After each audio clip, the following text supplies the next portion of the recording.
Bismillahi wassalatu wassalamu ala rasulillah wa ala alihi wa ashabihi wa mawala amma ba'd. Qala al-muallif rahimahullahu ta'ala, berkata penulis Imam Ibnu Hajar al-Asqalani, semoga Allah senantiasa merahmati beliau, an Aisyah radhiyallahu anha qalat, dari ibunda Aisyah, semoga Allah senantiasa meridhai beliau, beliau telah berkata, kana, kalau dalam buku ana redaksinya kana nabiyyu, antum tadi kana rasul, taib al makna nafsul makna ya, satu arti. Kana rasulu sallallahu alaihi wasallam yu'jibuhu tayammunu fi tana'ulihi wa tarajjulihi wa tuhurihi wa fi sya'nihi kullihi muttafaqun alaihi. Kana nabiyyu sallallahu alaihi wasallam, bahwasanya Nabi Muhammad Rasulullah SAW yu'jibuhu tayammun. Yu'jibuhu tayammun, yu'jib artinya yasurruhu wa yurdih. Yasurruhu wa yurdih. Yu'jib sinonimnya dari kata yasurru. Apa itu yasurru? Masrur, bergembira. Rasulullah senang, Rasulullah SAW senang, wa yurdih, dan beliau meridai. Ya, Rasulullah SAW kagum, senang, ridha. At-tayammun fi tana'ulihi. At-tayammun artinya mengedepankan bagian kanan. Fi tana'ulihi, dalam memakai na'al. Ma makna na'lun? Sandal. Mengedepankan kaki yang sebelah kanan ketika mengenakan sandal. Wa tarajjulihi, dan beliau kagum, senang dan ridha mengedepankan sebelah kanan ketika menyisir rambut. Wa tuhurihi, di sini toknya pakai dhammah, bukan tahur tapi tuhur.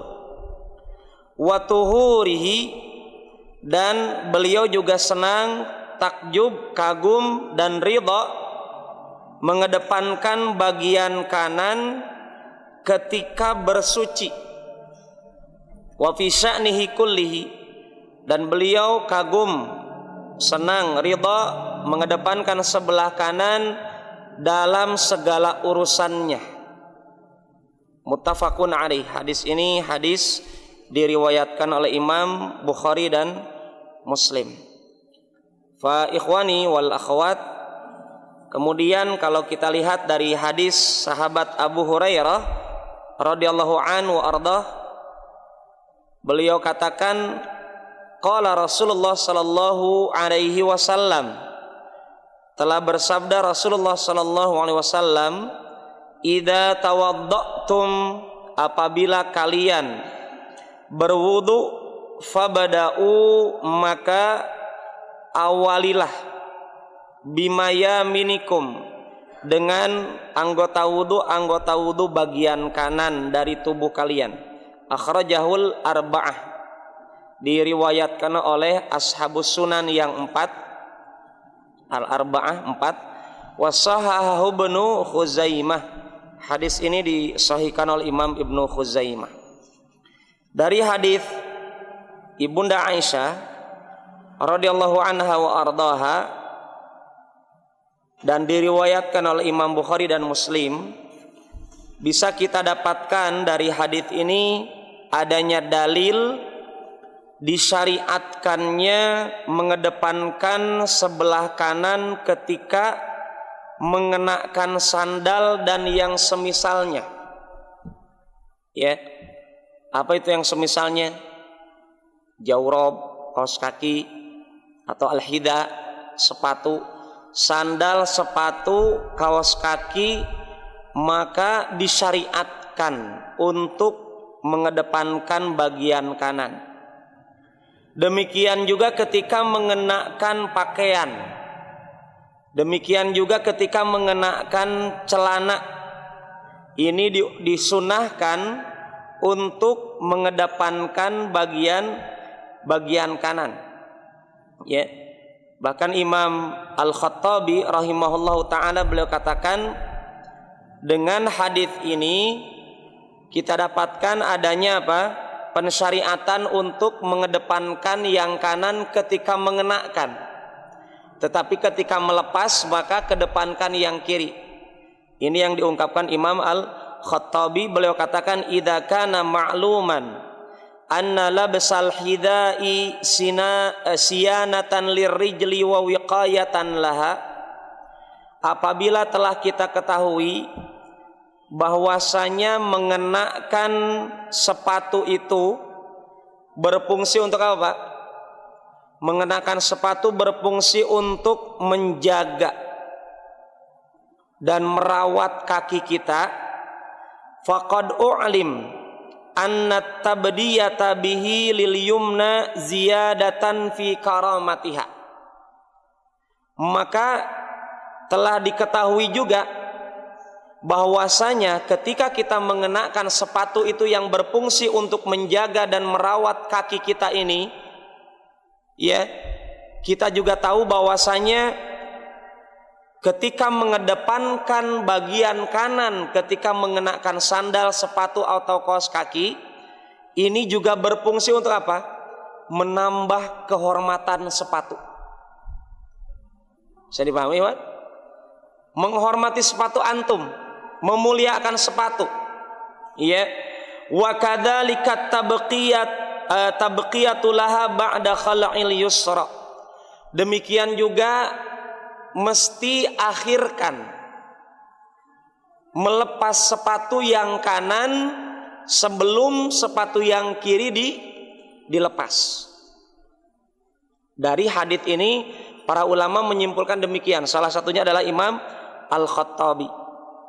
Kemudian yang selanjutnya adalah dari hadits ini juga kita mendapatkan ilmu tentang disyariatkannya mengedepankan bagian kanan ketika menyisir rambut. Ya. Demikian juga ketika mencukur rambut. Nah, ini siapa yang punya barbershop? Ya. Yang mencari rizkinya dari mencukur rambut, maka di antara sunnah bagian daripada ibadah adalah mencukur rambut pelanggannya itu yang sebelah kanan dulu. Dan dari sini beliau katakan, pensyarah hadis beliau katakan apa? Mengedepankan yang kanan dulu ketika menyisir ataupun mencukur dan menggundul rambut seseorang, itu yang diposisikan kedepankan yang kanan itu bukan yang tukang cukurnya mesti ada di sebelah kanan. Bisa dipahami, Pak? Ya. Tetapi yang dianjurkan di sini adalah itu gunting letakkan di rambut bagian kanannya yang akan dicukur rambutnya. Adapun tukang cukur mau di depan, di belakang, di kanan, di kiri terserah. Ya. Ini dari kalimat hadis ini. Kenapa demikian, Pak Ustadz? Dari mana dalilnya?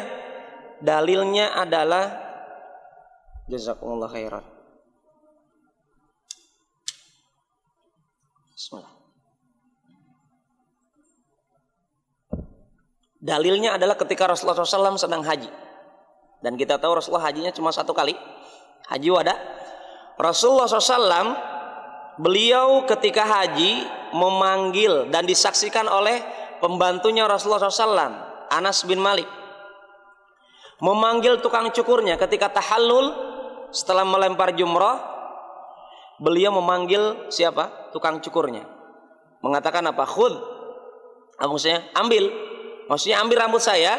Dan Rasulullah SAW, kata Anas bin Malik, memerintahkan kepada tukang cukurnya ketika itu untuk mengambil rambutnya yang sebelah kanan dulu.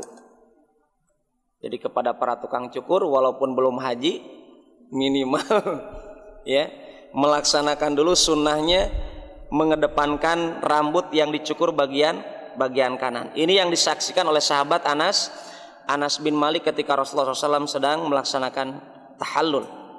Kemudian para jamaah yang dimuliakan oleh Allah Subhanahu wa taala, dari hadis ini juga kita dapatkan disyariatkannya mengedepankan bagian kanan ketika bersuci. Tuhur artinya bersuci. Kalau at-tahur pakai fathah huruf ta-nya itu adalah alma alladzi yutatahhur bihi.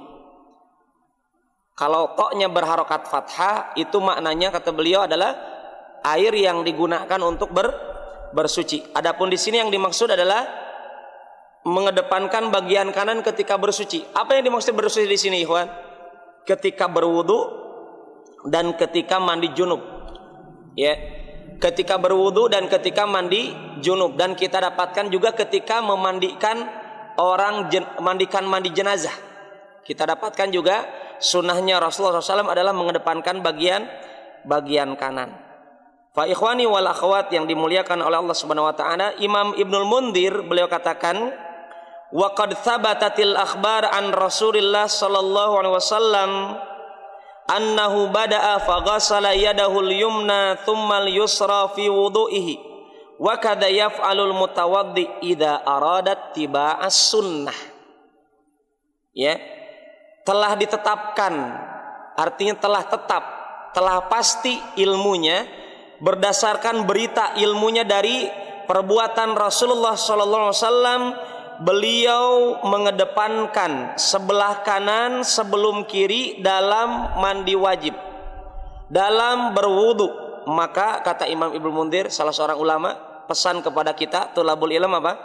Maka orang yang berwudu, kalau Anda ingin mengikuti sunnah, kedepankan yang kanan. Ya, apa maksudnya Ustaz? Ketika kita melaksanakan sunnah tersebut dengan kajian ini, berarti kita sudah bertambah ilmunya. Kalau belum tahu atau lupa, berarti diingatkan dengan kajian ini. Apa maksudnya? Sunnah maksudnya di sini apa, ikhwan? Ma amara bihi syari' la ala wajhil ilzam. Sebagaimana yang didefinisikan Imam Al-Utsaimin dalam kitab Al-Usul min Ilmil Usul, dalam kaidah ilmu usul fikih dikatakan definisi sunnah adalah ma amara bihi syari', apa saja yang diperintahkan oleh pembuat syariat. Siapa pembuat syariat? Bukan ustadz, bukan kiai, bukan habib, bukan ulama. Siapa? Allah war Rasul. Pembuat syariat adalah Allah dan Rasulnya. Apa saja yang diperintahkan oleh Allah dan Rasul, la ala wajhil ilzam, tidak dengan bentuk kewajiban, kemestian, itulah maknanya sunnah. Tapi diperintahkan, begitulah.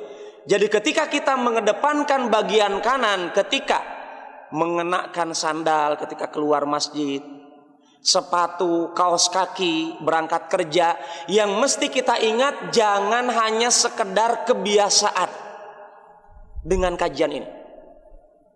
Tingkatkan pemahaman kita dari kebiasaan menjadi ibadah nilainya. Maka ada kaidah dari para ulama yang sering kita sebutkan apa? Al-'adat takunul ibadah bihusnin niyah.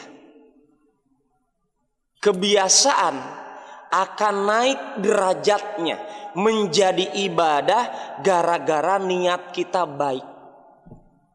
Apa maksudnya niat itu baik?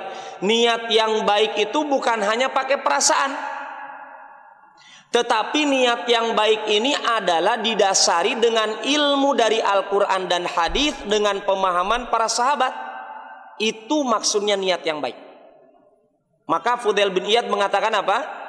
Ketika menjelaskan firman Allah dalam surat Al-Mulk, alladzi khalaqal mauta wal hayata liyabluwakum ayyukum ahsanu amala. Allah yang menciptakan kehidupan kematian. Untuk apa kita dihidupkan dan akan dimatikan? Untuk apa? Liyabluwakum, menguji kita. Siapa di antara kita yang paling baik amalnya? Nah, ahsan. Niat yang baik itu apa? Maka beliau jelaskan, maksud yang paling baik amalannya adalah, Fudail bin Iyad mengatakan, sesungguhnya amalan idza kana khalisan walam yakun shawaban lam yuqbal. Amalan itu kalau ikhlas tetapi belum apa? Belum mengikuti sunnah, belum diterima.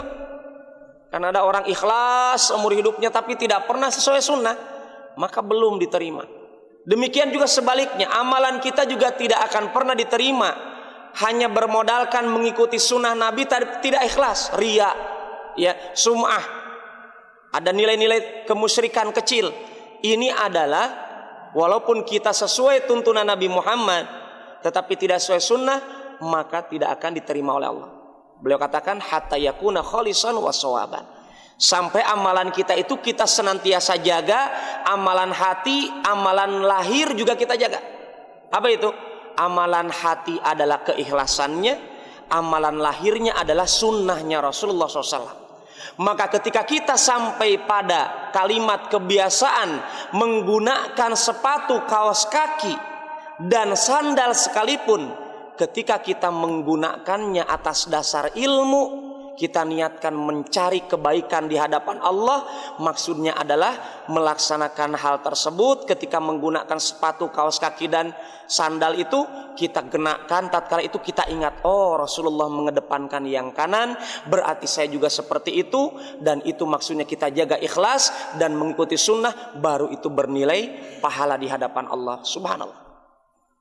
Jadi kita bisa bayangkan, Pak, kalau seluruh aktivitas kita itu kita jaga dengan ilmu, maka berbeda dengan tetangga kita yang gak pernah ikut kajian. Padahal sama-sama itu ngobrol, kalau sama-sama berangkatnya jam 6:30 misalkan, sama-sama memanaskan motornya, mobilnya sama-sama dipanaskan, sama-sama lagi ngobrol apa? Pakai sepatu, pakai kaos kaki sama. Tapi yang satu mendapatkan pahala sunnah, yang satu karena adat kebiasaan. Jelas berbeda. Dan inilah pentingnya memahami perbuatan ataupun sunnahnya Rasulullah Sallallahu Alaihi Wasallam. Kemudian ikhwan dan akhwat yang dimuliakan oleh Allah Subhanahu Wa Taala, yang selanjutnya adalah dari hadis ini, secara zahirnya hadis ini menjadi dalil disyariatkannya mengedepankan sebelah kanan di segala urusan, kecuali, bisa dipahami Pak? Tolong diingat, dalam dalil dari Al-Quran ataupun hadis ada dalil-dalil yang lafadznya umum. Kalau antum yang memegang kitab Bulughul Maram saat ini, redaksi hadisnya, di situ kan didapatkan kalimat apa? Wa fi sya'nihi kullihi. Ini hadis menunjukkan hadis umum, berarti nanti akan ada hadis khusus. Bisa dipahami Pak? Apa buktinya dalil ini adalah dalil umum? Ada kalimat kullihi. Kullu artinya seluruhnya. Berarti dalam seluruh urusan Nabi Muhammad biasanya beliau mengedepankan bagian kanan. Maka dalam hal ini, menggunakan hadis ini, kita katakan apa? Ini hadis umum. Mengumumkan kepada kita bahwasanya Ibunda Aisyah mengajarkan kepada kita Rasulullah SAW menghidupkan sunnah, mengedepankan bagian kanan dalam seluruh perkara.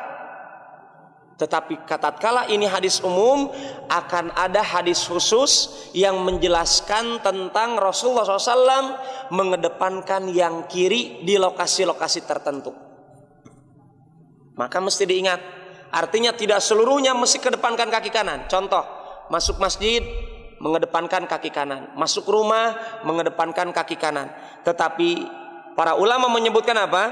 Ketika ada dalil ini dalil umum, akan ada dalil khusus yang menyebutkan tentang adanya lokasi-lokasi tertentu yang dikedepankan kaki yang bukan sebelah kanan. Maka bagaimana cara mendudukan? Manakah saja yang mesti dikedepankan bagian kanan? Para ulama menyebutkan fi makana min babit takrim, dalam perkara-perkara yang berhubungan dengan menghormati dan memuliakan, maka kedepankanlah kaki kanan. Bapak-bapak masuk WC, rumahnya setan, kaki kanan kaki kiri, begitu maksudnya. Ya, kalau rumah setan dihormati, oh ini jelas dosa besar. Karena setan itu tidak pernah diperintahkan. Setan itu rumahnya atau setannya sekalipun, kita tidak pernah mendapatkan perintah dari Nabi Muhammad SAW untuk menghormati kelakuannya setan, jasadnya setan, perbuatannya setan, seluruhnya tidak pernah diperintahkan Rasulullah SAW untuk menghormatinya. Apa buktinya Pak Ustaz? Buktinya ketika kita membaca Al-Quran. Ya, Allah katakan apa? Fa idza qara'tal Qur'ana fasta'id billahi minasyaitani ar-rajim. Ketika kalian akan membaca Al-Quran, dan Al-Quran adalah perkataan Allah, lagu perkataan setan, Qurannya setan, maka ketika membaca Al-Quran Allah katakan apa? Berlindung kepada Allah dari gangguan setan yang terkutuk. Berarti kita diperintahkan untuk berlindung dari makhluk yang terkutuk, ya, menjauhinya. Maka jangan pernah menghormati setan, ya, jangan pernah menghormati setan. Justru harus sebaliknya, menghinakan setan. Apa buktinya? Ketika kita dapatkan dua sahabat yang pada marah, sampai urat-uratnya pada muncul. Apa kata Rasulullah SAW? Sudikah kiranya aku ajarkan kepada kalian suatu kalimat yang dengan kalimat ini adalah marah kalian akan lenyap. Apa itu? A'udzubillahi minasyaitonirrajim. Karena marahnya itu datangnya dari setan. Fa ikhwani wal akhwat yang dimuliakan oleh Allah Subhanahu wa taala, di sini kita dapatkan kedudukannya, artinya mengedepankan bagian kanan itu kapan terjadi? Ketika memuliakan suatu, ketika kapan ikhwan? Selain yang tadi disebutkan adalah ketika mengambil sesuatu atau menerima sesuatu. Misalkan antum diberi hadiah, Pak ini buat bapak, masa antum ambil pakai tangan kiri? Jelas tidak beretika, ya. Dan ini yang dimaksud oleh para ulama. Demikian juga ketika mengambil, ya. Demikian juga tadi ketika memasukkan pakaian ataupun sandal ataupun masuk masjid, ya.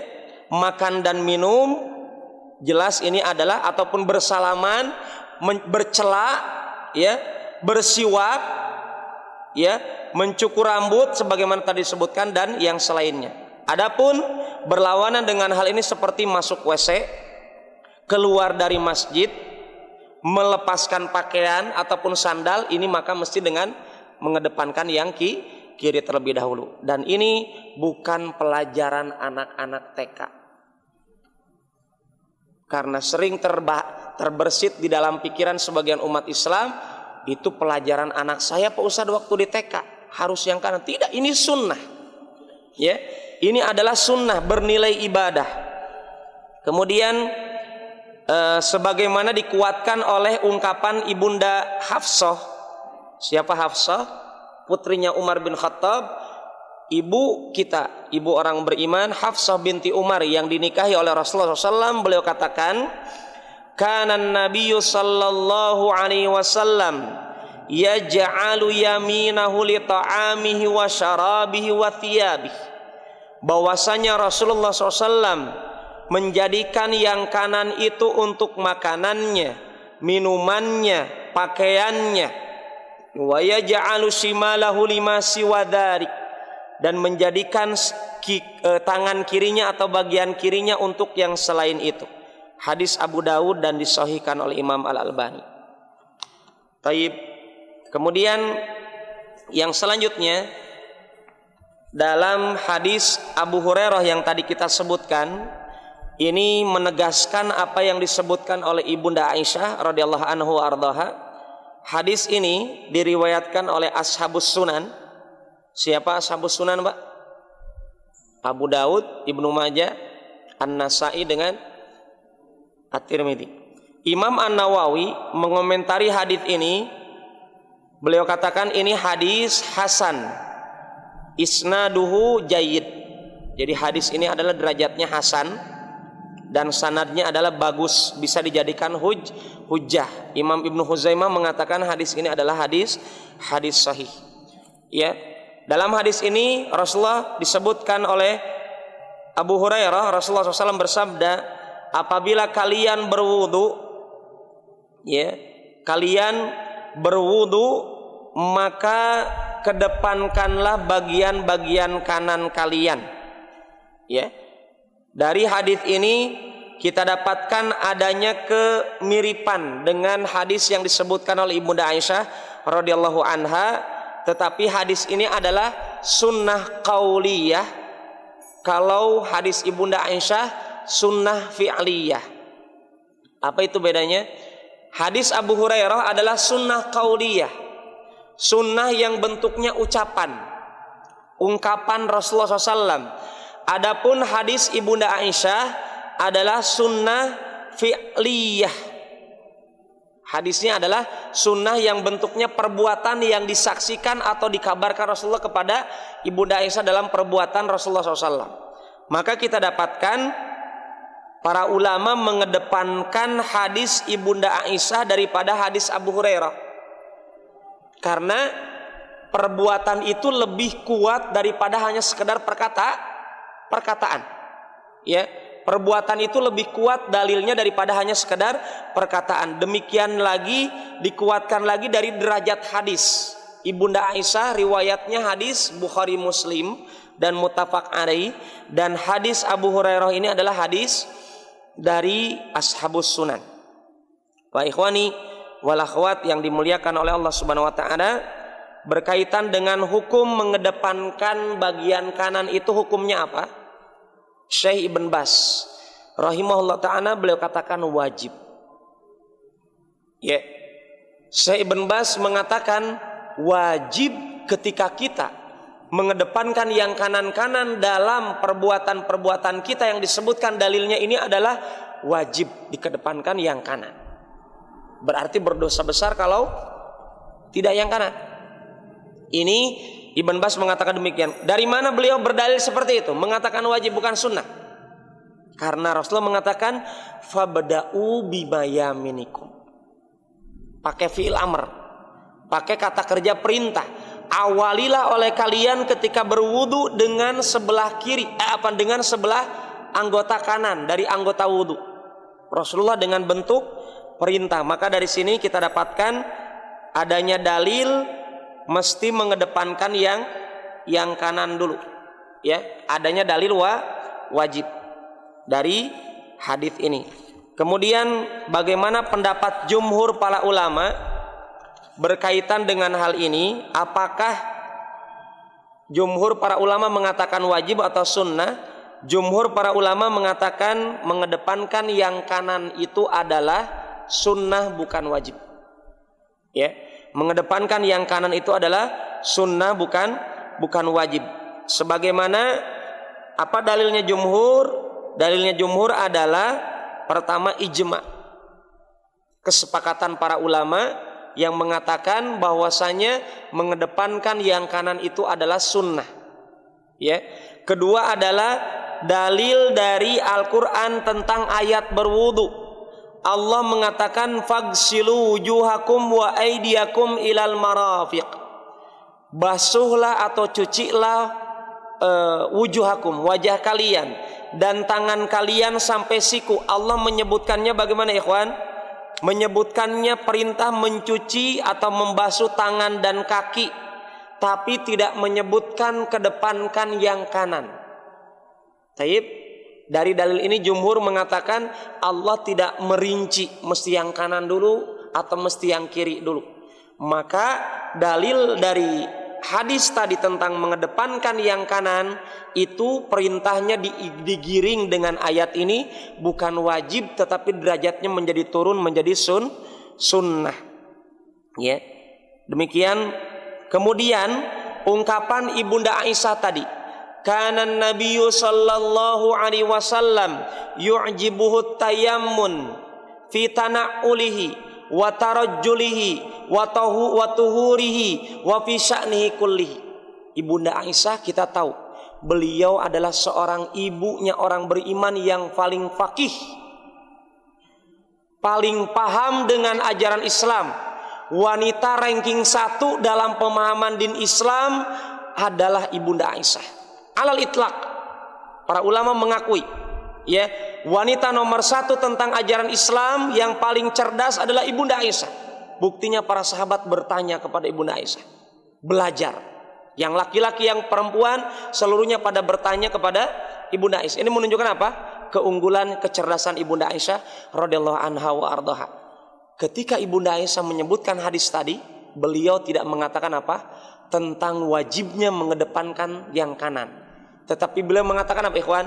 Rasulullah sangat senang kalau mengedepankan yang kanan. Jadi kalimatnya tidak tegas. Karena kalau betul itu adalah wajib, kata jumhur ini ya. Kalau betul itu adalah wajib, maka Ibunda Aisyah tidak mungkin menyembunyikan yang wajib. Kalau betul itu wajib, maka Ibunda Aisyah akan menegaskan, kalian mesti mengedepankan yang kanan dalam ini. Kenapa? Karena Rasulullah begitu. Tapi Ibunda Aisyah tidak. Karena Nabi sallallahu alaihi wasallam yu'jibuhu, takjub, kagum, senang, suka. Dan yang disukai oleh Rasulullah itu minimalnya adalah sunnah. Inilah yang dijadikan dalil oleh jumhur ulama akan mendudukan permasalahan mengedepankan yang kanan. Tetapi ikhwan, jangan pernah meremehkan kata sunnah. Ya, sekecil apapun itu adalah jelas besar di hadapan Allah Subhanahu wa taala karena perbuatan Rasulullah sallallahu alaihi wasallam. Masih ada waktu. Ana sambung dengan hadis selanjutnya, tafadhal. Man yaqra. Belajar membaca. Besok belajar menerjemah. Baik, sebelah Pak Hasan, tafadhal.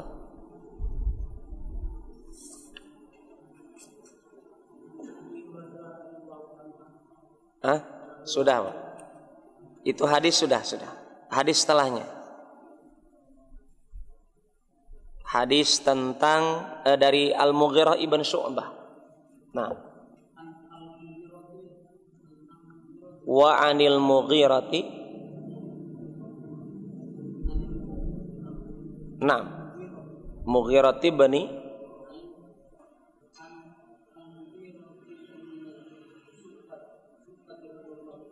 radhiyallahu anhu.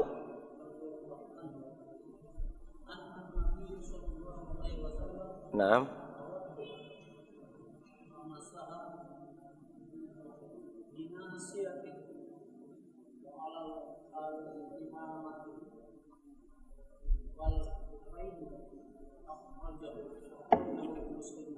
Taib, akhrajahu Muslimun. Barakallahu fikum. Hadis ini berkaitan dengan al-iktifa'u bimashin nasiyah ma'al imamah. Masih berkaitan dengan berwudu, ikhwan. Hadis ini adalah berkaitan dengan mencukupkan mengusap kepala bagian depan dengan imamah. Apa imamah? Sorban. Siapa yang pakai sorban hari ini? Ya, mari kita baca hadisnya. Kemudian kita dudukan hukumnya pakai sorban. Kalau sunnah kita pakai sunnah besok. Taib. Ya. Wa 'anil Mughirah bin Syu'bah radhiyallahu anhu, dan dari Al-Mughirah ibn Syu'bah radhiyallahu anhu, semoga Allah senantiasa meridai beliau. Mughirah ibn Syu'bah, beliau seorang sahabat Rasulullah SAW Ats-Tsaqafi. Ya. Beliau masuk Islam di waktu perang Khandaq. Perang Khandaq kapan terjadi, Pak? Di Makkah atau di Madinah? Adakah perang di Makkah? Di Madinah. Khandaq itu apa? Parit. Ketika kita tahu pesannya, sarannya, idenya Salman Al-Farisi kepada Rasulullah SAW untuk membuat parit. Karena taktik perangnya orang-orang Arab waktu itu tidak ada yang punya strategi untuk pasang parit. Jadi idenya parit perdana oleh Salman dari negeri Persia. Tapi Salman alhamdulillah bukan orang Syiah. Beliau sahabat Rasulullah SAW yang mulia. Ya, Salman yang menyarankan hal itu. Ini sahabat Al-Mughirah ibn Syu'bah. Beliau masuk Islam di tahun terjadinya perang Khandaq, dan beliau mengikuti peperangan setelah adanya peperangan Khandaq itu. Salah satunya adalah perang Hudaybiyah, ya. Dan beliau adalah salah seorang sahabat Rasulullah SAW yang menyiapkan air untuk berwudu. Jadi secara sunnah kita diperbolehkan untuk menyiapkan air berwudu untuk orang lain. Bahkan di antara sunnahnya juga adalah untuk membantu orang lain untuk menyiramkan air wudunya. Ya, ini di antara sunnah. Kemudian inilah perbuatannya Al-Mughirah ibn Syu'bah. Ya. Beliau katakan apa, ikhwan? Anna Nabiyya sallallahu alaihi wasallam tawadda. Karena beliau menyiapkan air berwudunya Rasulullah SAW, jelas menyaksikan bagaimana tata caranya. Jadi tidak hanya menyiapkan air kemudian pergi begitu saja. Beliau katakan apa? Bahwasanya Nabi Muhammad sallallahu alaihi wasallam berwudu. Famasaha binasiyatihi. Maka beliau mengusap kepala bagian depannya, wa 'alal imamati, demikian juga sorbannya, ya. Wal khuffaini, demikian juga sepatunya. Al khuff adalah sepatu. Hadis diriwayatkan Imam Muslim, hadisun sahih. Fa ikhwani wal akhwat yang dimuliakan oleh Allah Subhanahu wa taala, dari hadis ini kita dapatkan adanya dalil. Sebenarnya ini kata pensyarah hadis, dalil yang berkaitan yang digunakan oleh sebagian ulama bolehnya mengusap rambut hanya bagian depannya dengan dalil ini. Tapi kata pensyarah hadis, ya, ini jelas menyelisihi jumhur ulama dan perbuatan Rasulullah kemarin. Bahkan telah kita sebutkan kemarin ungkapannya siapa? Ungkapannya Imam Ibnu Qayyim rahimahullah ta'ala, bahwasanya Rasulullah SAW tidak pernah mengusap kepalanya hanya bagian depannya. Bahkan dalil ini pun menyebutkannya memang hanya bagian depan, tetapi apa? Beliau juga mengusap sorbannya sampai ke belakang kemudian ke depan. Artinya memposisikan sorban itu sebagaimana kepalanya ketika sorbannya tidak dilepas. Maka dalil ataupun pendapat para ulama yang mengatakan mencukupkan bagian depannya saja, berarti kalau berdalil dengan dalil ini hanya menggunakan dalil setengahnya saja dalil, dan ini tidak boleh. Dan ini kalau begitu apa? Memakai dalil setengahnya jelas tidak bisa. Ya, memakai dalil setengahnya jelas tidak bisa. Apa buktinya? Buktinya orang Syiah. Orang Syiah ketika mengatakan dalil mut'ah, kawin kontrak boleh? Iya dong, boleh. Ada dalilnya, ada. Rasulullah SAW pernah membolehkan. Kita katakan itu dulu pernah, ada dalilnya. Tapi mana dalil yang setelahnya ada mengatakan diharamkan sampai hari kiamat? Itu ada. Maka kita katakan kalau seorang muslim yang insaf, yang adil, tidak mungkin menggunakan dalil setengah-setengah, karena akan berbahaya. Kita akan mengatakan kawin kontrak boleh gara-gara sebagian dalil kita gunakan. Comot sana comot sini sesuai kemauan perutnya, jelas tidak bisa. Demikian juga jumhur ulama mengatakan lemahnya dalil orang yang mengatakan mengusap kepala bagian depannya saja. Ini kalau dengan dalil ini jelas lemah. Kenapa? Karena Rasulullah SAW disaksikan oleh Al-Mughirah ibn Syu'bah, beliau mengusap kepalanya juga mengusap sorbannya. Ya, tayyib. Kemudian ikhwan dan akhwat yang dimuliakan oleh Allah Subhanahu wa taala, saya tutup dengan hukum memakai sorban. Kenapa? Kenapa mesti kita sampaikan, ikhwan? Karena ini ilmu. Kedua adalah kalau betul itu sunnah, maka laukana fihi khairan la sabaquna ilaih. Imam Malik mengatakan kalau betul itu adalah sunnah, ada kebaikan, maka beliau katakan apa? Mereka akan berlomba melaksanakannya, mendahului kita semuanya. Siapa mereka ini? Para sahabat. Mari kita lihat apakah kedudukan memakai sorban. Ya, saya telah membuka fatwa para ulama, Syekh Shalih Munajjid, Syekh Ibn Baz, Syekh Shalih Fauzan, Syekh Al-Syekh, kemudian Syekh Al-Utsaimin rahimahumullahu jami'an. Mereka katakan apa, ikhwan? Walaupun fatwanya berbeda-beda redaksinya, tetapi mereka katakan apa? Ikhtalafal ulama. Para ulama berbeda pendapat. Antara apa? Bukan antara wajib dengan haram, antara al-adah al-mubahah atau sunnah. Jadi perbedaannya terletak kepada kalimat, dia ini adalah kebiasaan orang Arab yang hukumnya boleh, atau dia ini adalah sunnah, bukan wajib. Tayyib. Jadi tolong dipahami, ketika ada sorban dikenakan, yang letak prinsip kita yang ditanamkan dalam diri kita hukumnya apa? Antara mubah dengan sunnah, bukan wajib, apalagi bukan haram atau makruh, bukan. Antara dua itu, antara mubah dengan sunnah. Tapi mana yang lebih kuat ikhwan? Para ulama yang tadi saya sebutkan, Syekh Shalih Fauzan, Ibn Baz, ya, Lajnah Daimah dari Komite Fatwa di Saudi Arabia, kemudian Syekh Shalih Munajjid, Syekh Al-Utsaimin rahimahumullahu jami'an, mereka katakan yang lebih kuat adalah sorban itu adalah adat istiadat orang Arab, bukan sunnah. Ya, adat istiadat orang Arab bukan sunnah. Kenapa? Hukum asalnya seseorang, ini fatwa para ulama yang tadi saya sebutkan, an yalbasal insan ma yalbisu qaumuhu ma lam yakun muharrama. Hendaklah seseorang, itu hukum asalnya apa? Mengenakan pakaian suatu komunitas kaum daerahnya masing-masing.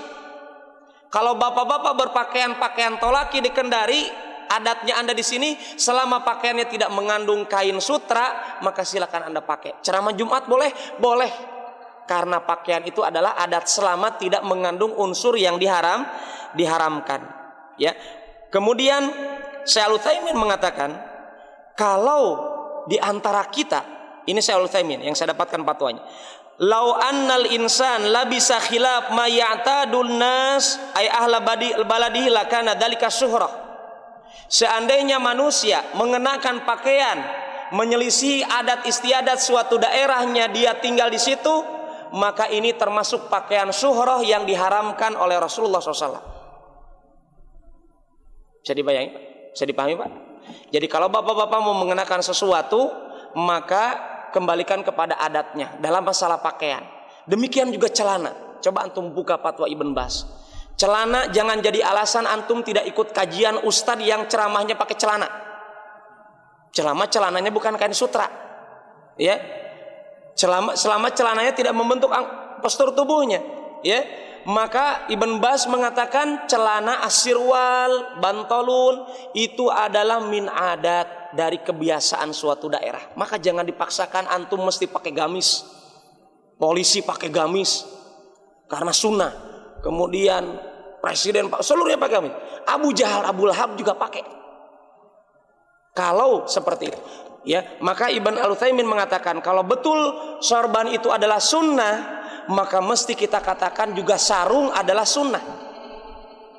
Ya, bersarung itu adalah sunnah. Kenapa? Kalau kita katakan sorban itu sunnah, maka sarung juga sunnah. Maka antum mesti naik motor pakai sarung terus, karena menghidupkan sunnah. Jelas ini adalah tidak masuk kategori sunnah menurut jumhur para ulama. Bahkan Imam Al-Utsaimin mengatakan tidak pernah satu huruf pun dari hadis Rasulullah mengatakan tentang ini sorban adalah sunnah, satu huruf pun.